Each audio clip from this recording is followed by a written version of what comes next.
whoever जे के एठाकु आसीबो चॉकलेट पाइबो। whoever will come here will get chocolate। जे के कठिन परिश्रम करे ईश्वर को कृपा लाभ करे। whoever works hard wins the grace of God। जे के मते सहाय्य करिवो मु ताकू सहाय्य करिवि। whoever will help me I will help him back। एबे आसंतु देखिबा whomever व्यवहार। whomever अर्थ हेउची जाहाको भी। किछु उदाहरण सुन देखिबा। से जाहाको भी देखुथिला चॉकलेट बांटुथिला।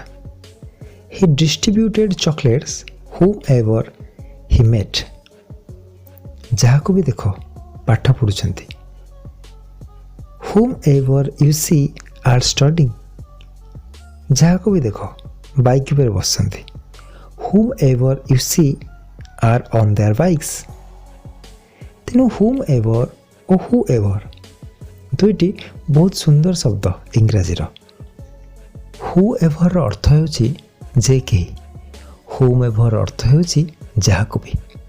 ए दुईटी शब्द को आपण दैनंदिन जीवन रे व्यवहार करंतु।